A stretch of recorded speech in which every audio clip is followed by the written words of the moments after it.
Nous allons lire ces grands textes, c'est long, mais nous allons comprendre parce qu'il faut que nous puissions comprendre dès le départ cette entreprise qui doit gérer, comment elle est constituée.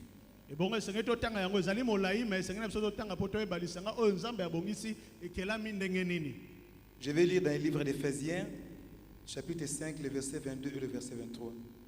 Femmes, soyez soumises à vos maris comme au Seigneur. Car le mari est le chef de la femme, comme Christ est le chef de l'Église, qui est son corps et dont il est le sauveur. Verset 1 à 9. Donc vous continuez de 22 à 33 jusqu'à la fin du chapitre et le chapitre 6 de 1 à 9. Je continue. 24. Or, de même que l'Église est soumise à Christ, les femmes aussi doivent l'être à leur mari en toutes choses.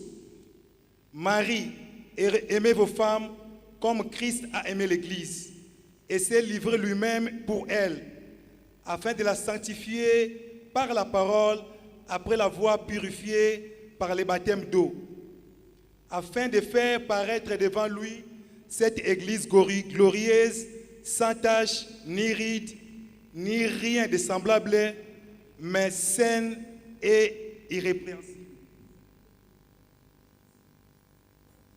C'est ainsi que les maris doivent aimer leurs femmes comme leur propre corps.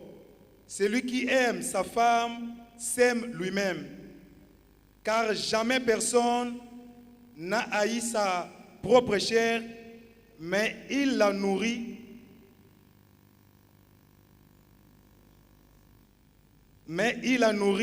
et en prend soin comme Christ le fait pour l'Église, parce que nous sommes membres de son corps. C'est pourquoi l'homme quittera son père et sa mère et s'attachera à sa femme, et les deux deviendront une seule chair. Ce mystère est grand.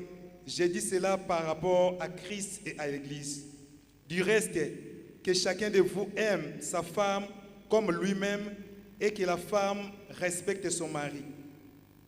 Enfin, dans le chapitre Éphésiens 6, je lis à partir du verset 1. Enfin, obéissez à vos parents selon le Seigneur, car cela est juste. Honore ton père et ta mère, c'est le premier commandement avec une promesse, afin que tu sois heureux et que tu vives longtemps sur la terre. Et vous, pères, n'irritez pas vos femmes, n'irritez pas vos enfants, mais élevez-les en les corrigeant et en les instruisant selon le Seigneur.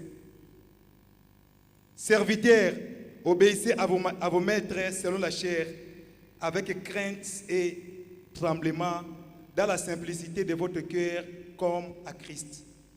Non pas seulement sous leurs yeux, comme pour plaire aux hommes, mais comme des serviteurs de Christ, qui font de bon cœur la volonté de Dieu. Servez-les avec empressement, comme servant le Seigneur et non des hommes, sachant que chacun soit esclave, soit libre, recevant du Seigneur selon ce qu'il aura fait de bien. Et vous, maîtres, agissez de même à leur égard et abstenez-vous de menaces plutôt, sachant que leur maître est le vôtre, et sachez que leur maître est le vôtre et dans les cieux, et que devant lui, il n'y a point d'acception de personne, la parole du Seigneur. Amen. Acclamons Jésus. C'est un long texte que nous venons de lire. Nous présente l'entreprise de foyer que Dieu a établi pour gérer ce qu'il a créé et qu'il a mis à la disposition de l'être humain. Alors aujourd'hui, nous n'allons pas entrer dans les fonctions de chacun.